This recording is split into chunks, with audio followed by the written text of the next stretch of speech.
आपकी जेब में पड़ा हुआ एक छोटा सा नोट, क्या कभी आपके मन में ये सवाल आया है कि ये आप तक पहुंचने से पहले किन किन रास्तों से होकर गुजरता है?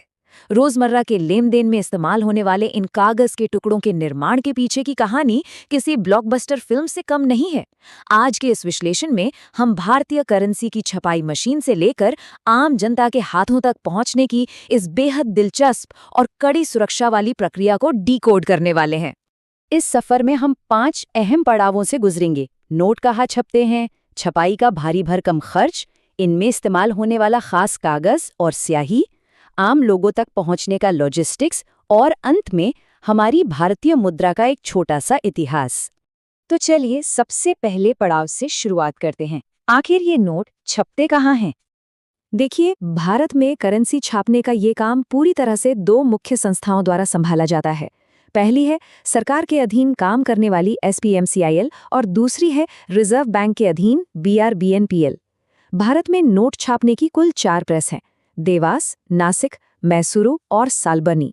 इसके अलावा अगर सिक्कों की बात करें तो उनकी ढलाई विशेष रूप से मुंबई, हैदराबाद, कोलकाता और नोएडा के टकसालों में ही होती है।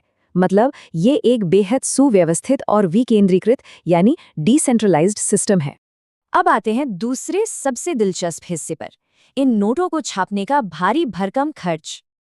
आपको जानकर शायद हैरानी हो, लेकिन सरकार हर साल करीब 4,500 करोड़ रुपए सिर्फ इन नोटों की छपाई पर खर्च करती है। जरा इन आंकड़ों को देखिए। 2019-20 में ये खर्च 4,378 करोड़ रुपए और 2020-21 में 4,112 करोड़ रुपए था।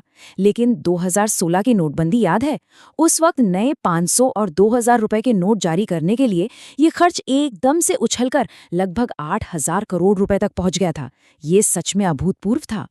अब अगर हम 2018-19 के डेटा पर थोड़ा और जूम इन करें तो एक बहुत ही मज़ेदार पैटर्न दिखता है।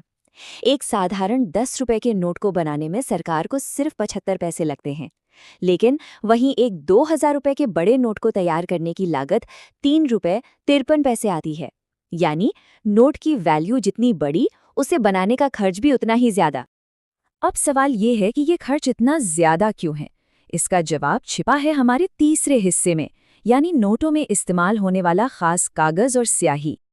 देखिए, बाहरी तत्वों द्वारा जाली नोटों के जरिए अर्थव्यवस्था को नुकसान पहुंचाने का एक बड़ा खतरा हमेशा बना रहता है। इससे बचने के लिए नोट छापने में जो कागज इस्तेमाल होता है वो कोई आम कागज नहीं है। ये एक स्पेशल सूती कागज होता है जिसे खासतौर पर जर्मनी, जापान और UK से मंगाया जाता है।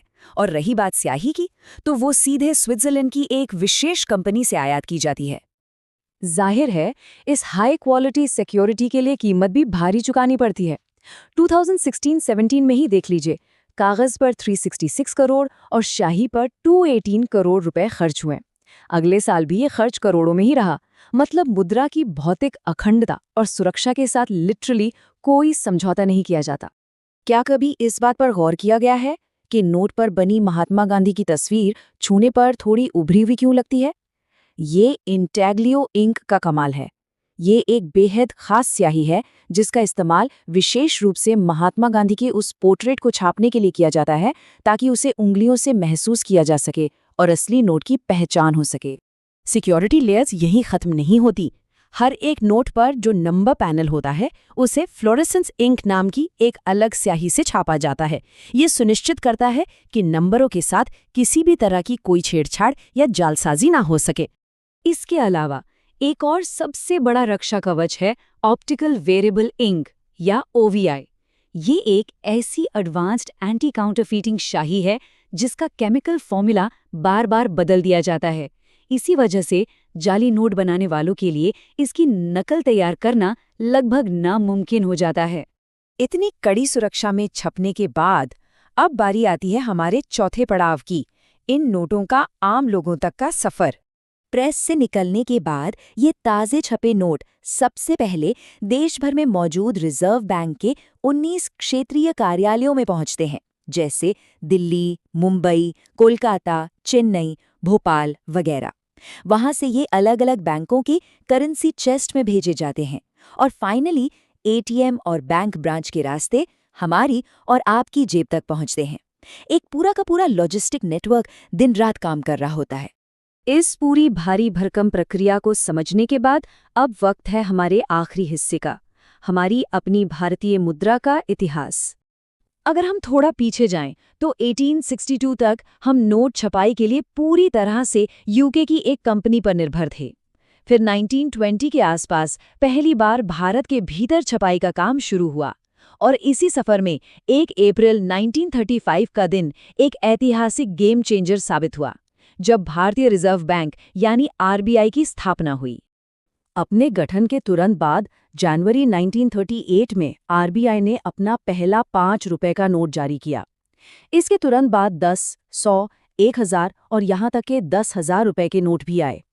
आज़ादी के बाद 1949 में ब्रिटिश किंग जॉर्ज की तस्वीर को हटाकर स्वतंत्र भारत का पहला 1 रुपए का नोट आया और फिर 1969 में पहली बार 100 रुपए के नोट पर राष्ट्रपिता महात्मा गांधी की तस्वीर पेश की गई।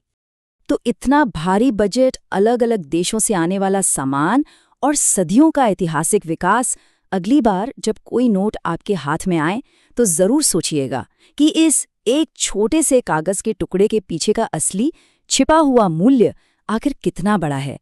क्या ये सिर्फ कागज है या फिर इतिहास, तकनीक और कड़ी सुरक्षा का एक बेजोड़ नमूना?